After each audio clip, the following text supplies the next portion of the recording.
நந்தி பகவானை வணங்கி அவன் அனுமதி கேட்டு திருமூலரின் திருமந்திரத்தை காணவல்லும்.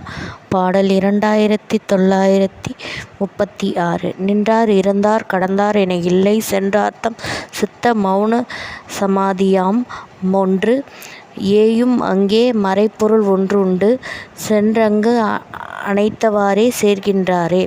இதன் அர்த்தம் என்னவென்றால், மௌன சமாதி நிலையை அடைய வேண்டும் என்றால் நம் சித்தத்தில் இருக்கும் மறைப்பொருள் ஒன்றை சென்று அடைந்து அங்கே கலக்க வேண்டும் என்று கூறுகின்றார் திருமூலர். காட்டும் குறியும் கடந்த அக்காரணன் ஏட்டின் புறத்தில் எழுதி வைத்து என்ன பயன்? காட்டும் குரு நந்தி கூட்டில் அல்லது ஆட்டின் கழுத்தில் அதர் கிடந்தாரே. அதாவது ஆட்டின் கழுத்தில் கிடக்கும் அதற்கு எந்த பயனும் இல்லை. அதுபோல் நமது கூட்டில், அதாவது நமது உடம்பில் குருநந்தி என்றால் அந்த மூன்றாவது கண் இருக்கும் இடம். இந்த இடத்தை சேர்ந்து அடைய வேண்டும். இதை பற்றி ஏட்டில் எழுதி வைத்தாலோ இல்லை இதை சுட்டிக்காட்ட ஏதாவது ஒரு பொருள் இருந்தால் எதுவும் பயனில்லை என்று கூறுகின்றார் திருமூலர். இந்த இடத்தை நாமாக சென்று அடைந்தால்தான் அதை உணர முடியும் என்று இந்த பாடலில் கூறுகின்றார் திருமூலர். பாடல் 2938. உணர்வுடையார்க்கு உலகம் தோன்றும் உணர்வுடையார்க்கு உறுதியால் இல்லை உணர்வுடையார்க்கு உணர்ந்த அக்காலம் உணர்வுடையார்க்கு உணர்ந்தே கண்டாரே. இதன் அர்த்தம் என்னவென்றால், இந்த ஐம்புலங்களால் நாம் உணரும் உணர்வு இருக்கும் வரை இந்த உலகம் நமக்கு தோன்றும், இந்த காலங்கள் நமக்கு இருக்கும். அந்த உணர்ச்சி இருப்பவர்களுக்கே இது காணப்படும். உணர்வை கடந்ததுதான் ஞானம். அதுவே அந்த பிரம்மத்தை அடையும் நிலை என்று கூறுகின்றார் திருமூலர்.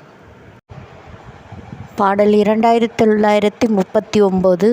மறுப்பது வாய் நின்றி மாய நன்னாடன் பிறப்பினை நீக்கும் பொருளாளன் சிறப்புடையான் திருமங்கையும் தானும்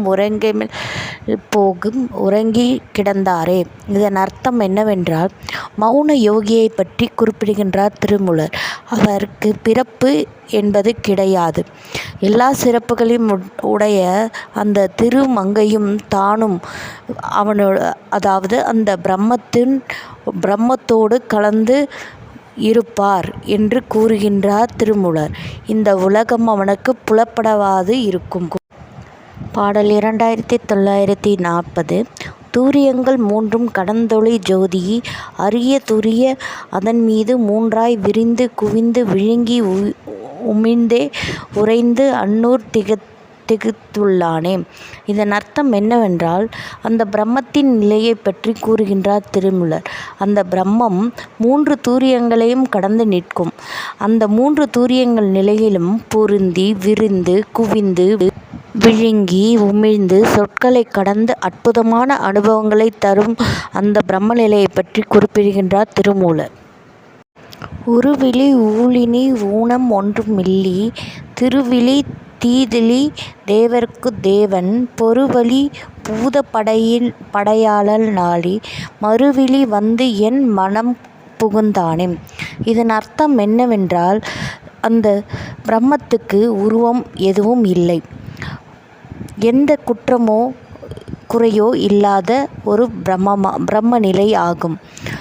அப்படிப்பட்ட பிரம்ம நிலையில் அந்த தேவர்களுக்கு தேவர் ஆகும். பிரம்ம நிலைக்கு என்று ஒரு பொருளும் கிடையாது. அப்படிப்பட்ட ஒரு பொருளும் இல்லாத பிரம்ம நிலை தனக்குள் வந்து இருக்கின்றது என்று கூறுகின்றார் திருமூலர். அந்த பிரம்ம நிலையை பற்றி கூறுகின்றார் திருமூலர் இங்கு இந்த பாடலில். நன்றி, வணக்கம், வாழ்க வளத்துடன்.